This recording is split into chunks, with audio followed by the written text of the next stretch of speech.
En el territorio negro hoy vamos a conocer detalles del famoso caso Karate, de Fernando Torres Baena, de ese campeón de karate convertido en el mayor depredador sexual de la historia de España.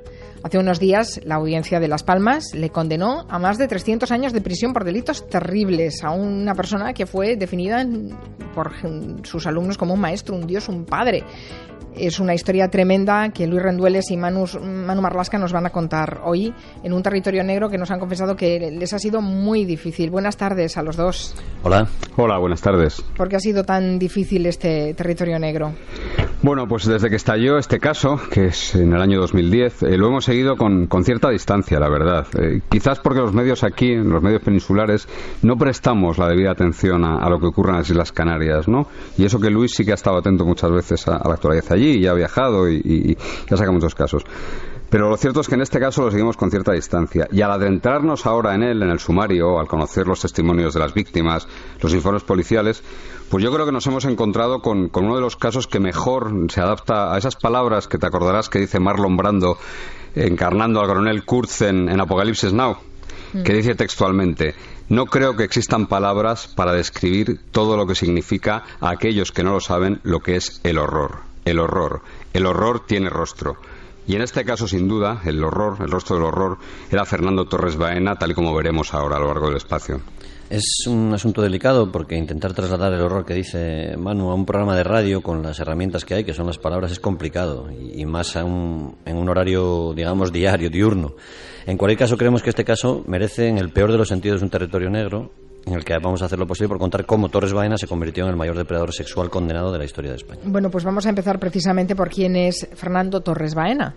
Pues seguramente sea uno de los karatecas más prestigiosos de España. Fue campeón nacional en el año 79, cinturón negro sexto dan, entrenador nacional, licenciado en Educación Física, doctor en Ciencias del Deporte, presidente de la Federación de Karate de Gran Canaria, director de I+D de la Federación Española de Karate, autor de varios libros de este deporte, y su fama se debe sobre todo a que es uno de los entrenadores con más títulos en su haber. Su escuela era, y esto no lo puede negar nadie, una verdadera fábrica de campeones. O sea que Torres Baena fabricaba campeones de karate, eso no era ninguna tapadera, eso era cierto. Sin duda, y sobre todo campeonas. Deportistas de su club han logrado más de 300 medallas en campeonatos españoles, europeos y mundiales.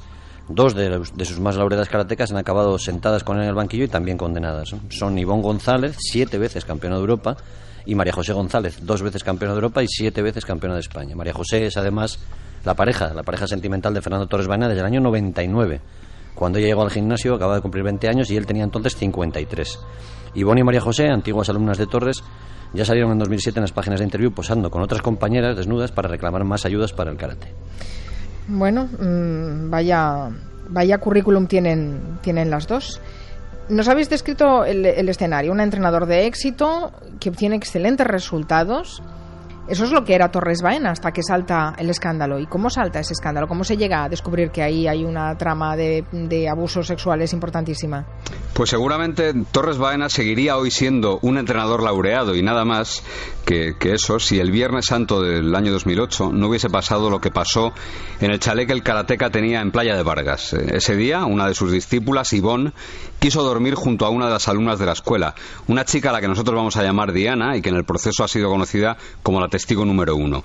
La alumna tenía entonces 13 años. Ivonne solo pudo manosearla porque la chica no le dejó ir a más. Pero a la mañana siguiente Ivonne pidió ayuda al maestro, a Torres Baena, que regañó a la alumna díscola Diana por no haber querido mantener relaciones sexuales con la profesora. A lo que finalmente Diana tuvo que ceder obligada esa noche, en la noche siguiente. Eso se repitió varias veces y no solo con la profesora Ivonne, porque sus maestros le dijeron que ella tenía que practicar sexo con los compañeros también. El que no logró doblegarla nunca fue el maestro Torres, que varias veces le propuso mantener relaciones sexuales y ella se negó. Todo esto ha salido en el juicio con estos detalles. Sí. Qué barbaridad.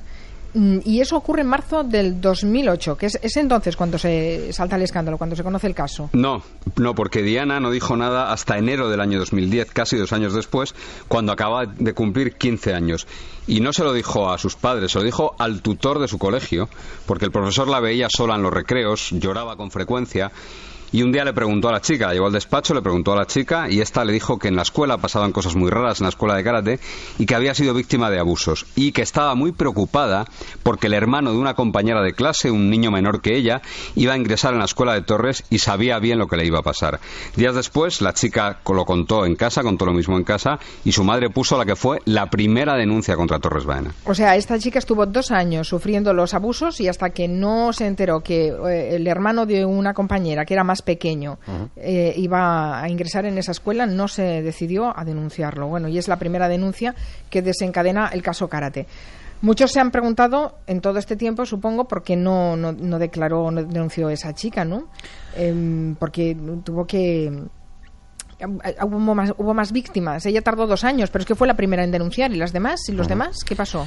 Esta chica, la que nosotros estamos llamando Diana, el testigo 1, según el juicio, tiene una personalidad y un carácter muy fuerte, según rezan los informes psicológicos que están en el sumario del caso Karate. Durante el juicio, las defensas de los acusados intentaron por todos los medios desacreditarla, tirarla abajo. Incluso el abogado de Torres Baena le preguntó a su tutor por lo suelta, entre comillas, que es la chica. Aunque parezca repugnante, utilizó esa palabra. Sí, la sentencia de la Audiencia de Las Palmas es la que mejor contesta a tu pregunta. Vamos a leer textualmente. Dice de Diana: su madurez le llevó a dar un paso adelante en defensa de otros menores que pudieran llegar a ser víctimas, consciente de que habían abusado de ella, de que la habían obligado a tener relaciones con sus compañeros. No se trata de ninguna conspiración, como pretendió hacer ver el acusado. Se trata simplemente de una menor cuya libertad sexual y dignidad fueron arrancadas por los acusados y que decidió, gracias a su madurez, inusual para su edad, poner fin a la situación. Bueno, tremenda sentencia que no deja lugar a dudas, desde luego. Pero, ¿por qué se refiere a una conspiración? ¿Es que en este juicio también había teorías de la conspiración? Sí, Fernando Torres fue la defensa de Torres Baena. Torres Baena y su abogado quisieron hacer creer, con poco éxito, desde luego, que todo era una conjura, ¿no? Una conspiración en la que tenían protagonismo sus rivales en la Federación Canaria de Karate, un grupo de exalumnos que habían montado otra escuela y quería hundir su negocio, ¿no? Pero claro, era muy difícil creer que más de medio centenar de testigos distintos, de distintas ciudades, de distintas edades, chicos y chicas, se pusiesen tan de acuerdo para conspirar con algo tan grave. O sea, después de esa primera denuncia, hasta 50 testimonios ratificaban que ahí había abusos sexuales. Sí, la policía hizo un trabajo tremendo, tomó declaración prácticamente a 2.000 personas y durante la instrucción del procedimiento llegaron a declarar 61 posibles víctimas, pero de ellas solo 39 pudieron acreditar haber sufrido abusos por parte de los acusados y que esos abusos, que esos delitos no hubiesen prescrito por todo el tiempo transcurrido. No quiero ni imaginar lo que ha debido ser el calvario de todos estos chicos y chicas,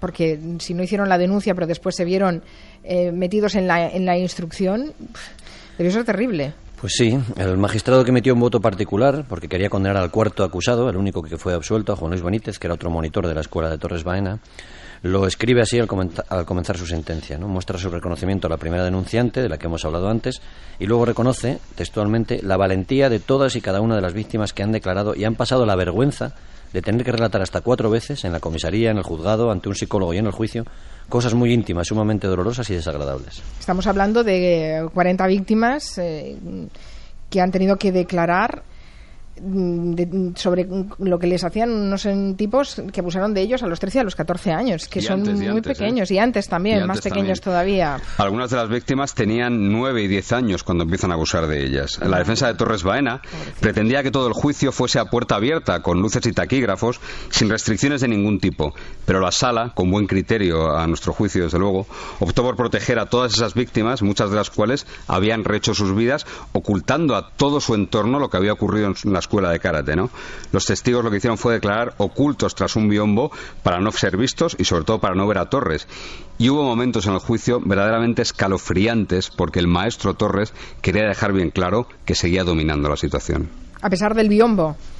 Sí, lo hacía de forma muy sutil, dada la limitación de medios, ¿no? Por ejemplo, en el juicio hubo un momento terrible que nos recordó uno de los policías que instruyó, que investigó el caso, ¿no? Uno de los chicos que llevaba desde los 5 años en la escuela de Torres Baena estaba contando al tribunal con todo detalle los horrores que él había sufrido, ¿no? Lo estaba haciendo con relativa normalidad hasta que oyó al otro lado del biombo como la tos de Torres Baena, ¿no? Que carraspeaba de forma muy ruidosa, y justo cuando empezó a escuchar esas toses el chico empezó a tartamudear, estaba muerto de miedo, ¿no? Eso explica que durante tantísimo tiempo tantas personas mantuvieron silencio porque estamos hablando que 20 años, más o menos. Sí, hay muchas explicaciones de esto, ¿no? Todas ellas aparecen reflejadas, o las hipótesis, en las diligencias, en el testimonio de las víctimas y en el informe que sobre el grupo de Torres Baena ha hecho un buen amigo nuestro, el psicólogo y criminólogo Vicente Garrido. La primera explicación está en el carácter del deporte que practicaban Torres Baena y sus alumnos, ¿no? El karate. Porque el karate, como cualquier arte marcial, procede de las milicias japonesas y hay un componente de jerarquía gigantesco en el karate, ¿no? El maestro, el sensei, es alguien absolutamente indiscutible. Eso significa que Torres Baena era indiscutible para sus alumnos. Sí, mucho más cuando hablamos de alumnos de 5, de 6, 7 años, que eran las edades a las que los críos empezaban en su escuela, ¿no? A ver, adiós. Pero es que además Torres Baena utilizaba técnicas propias de las sectas, tal y como recogen los informes Vicente Garrido. Por ejemplo, había algunos rituales, como ocurre con las sectas. Uno de ellos era que el grupo de los elegidos, digamos los preferidos por el maestro, los que se portaban según el bien, se saludaban besándose en la boca, ¿no? Y las relaciones sexuales eran dentro de ese grupo un método de evolución personal y deportiva. Sí, lo que hacían Torres y su guardia pretoriana, la vamos a llamar, era vencer las reticencias de los chicos y las chicas, convirtiéndose en una especie de familia alternativa, ¿no? En la que se buscaba en todo momento, sobre todo y por encima de todo, la relajación moral. Por ejemplo, María José e Ivonne se paseaban desnudas por todas partes, se veían películas pornográficas con normalidad, se consumía alcohol, se consumía cannabis y se trataba en todo momento de desacreditar, de desprestigiar, de echar por tierra a las familias auténticas de los alumnos. O sea, el funcionamiento de una secta de manual.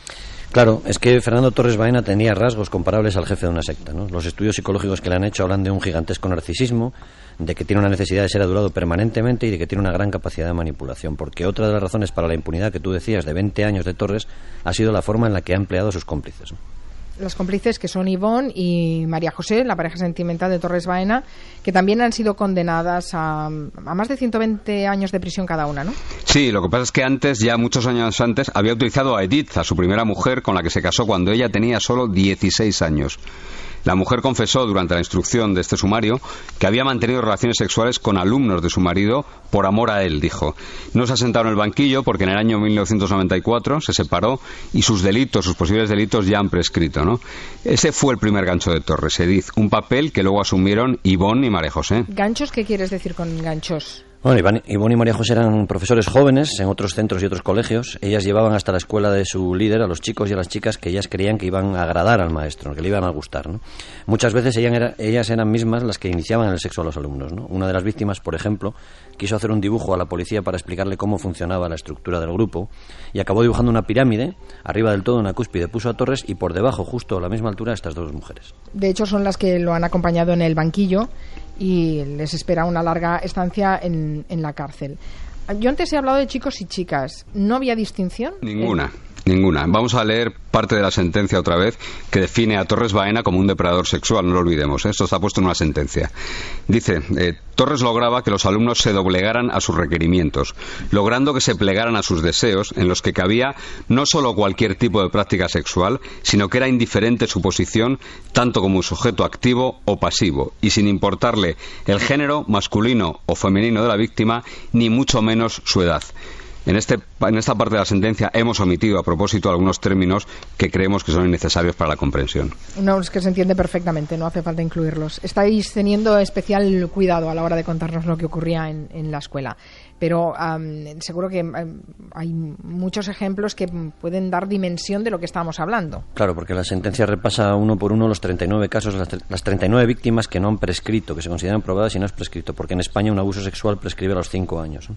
Entonces, la sentencia relata con todo detalle cómo fueron víctimas de Torres, de Ivonne, de María José, de 2 de ellos o de los 3, ¿no? Muchas veces a edades tan tempranas como los 9 o los 10 años. Como dijeron algunos de los testigos en el juicio, la norma dentro de ese centro era todos con todos y el maestro con todos, ¿no? Todos los casos, todas las víctimas tienen cosas comunes, ¿no? Los abusos se producían en un primer momento en el latillo del gimnasio de Torres Baena o en la casa que decía antes Manu de la playa de Vargas, que era el lugar al que, con la excusa de hacer concentraciones deportivas, el maestro llevaba a los alumnos elegidos para organizar allí verdaderas orgías. Vaya, con casa en la playa incluida, es que era una organización en toda regla. Y supongo que en esos encuentros no se hacía nada de deporte. Pues un testigo lo dijo con bastante socarronería en el juicio. Dijo, sí, algo de karate también se hacía. Allí, al chalet, Torres solo llevaba a los chicos que ya tenía doblegados total o parcialmente. Ten en cuenta que las charlas de contenido sexual comenzaban cuando los alumnos tenían entre 6 y 8 años nada más. Cuando iban a la casa de la playa, algunos chavales llevaban 5 años oyendo que sin sexo no hay éxitos deportivos y que sin éxitos deportivos no eres nada en la vida. Un mantra que se repetía permanentemente. Cuando llegaban a la casa de la playa estaban absolutamente convencidos de lo que tenían que hacer. O casi convencidos, ¿no? Allí Torres Baena organizaba incluso cuadrantes, como si fuera un militar, sobre quién tenía que mantener relaciones con quién, qué días. Él, Ivonne, María José, por supuesto, elegían a sus parejas entre los niños y las niñas, a veces en encuentros, digamos, convencionales de pareja, y a veces formando tríos o cuartetos, ¿no? Pero en otras ocasiones instaban a los niños, a los alumnos, a mantener relaciones entre ellos. Entre esos alumnos estaba el hijo de Torres Baena, que figura entre las víctimas, ¿no? En una ocasión fue obligado a tener sexo con una compañera y entre los dos llegaron a un acuerdo para mentir y simular que lo habían hecho, ¿no? Uno de los papeles de las chicas era también el de decirles a las otras qué tenían que hacer después de esos encuentros, que para muchas de ellas suponía perder la virginidad, ¿no? Bueno, es terrible lo que estáis explicando y todo esto se ha aprobado en el juicio. Sí, los testimonios y las sentencias son tremendos, ¿eh? Torres insistía en algunas prácticas, pese a las quejas de los chicos, que hablaban del dolor que les infligía. Y no queremos seguir dando detalles, pero basta con decir que muchas de las víctimas, una gran mayoría de ellas, siguen sufriendo hoy síndrome de estrés postraumático y secuelas terribles. Es una huella imborrable, como dice la sentencia. Como todos los abusos sexuales continuados en menores, ¿no? Que dejan una huella difícilmente superable. Más de 300 años de cárcel para este depredador sexual, al que le esperemos muchos años a la sombra. No más de 20, ¿eh? Por el Código Penal español, 20, y claro. La sentencia lo explica, que saldrá en 20, en 18, imagino, 18 años.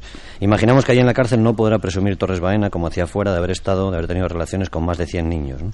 Aunque eso sí, parece tener algunos planes sobre su futuro, ¿no? Como hizo Ginés Jiménez con aquello del sheriff de Coslada.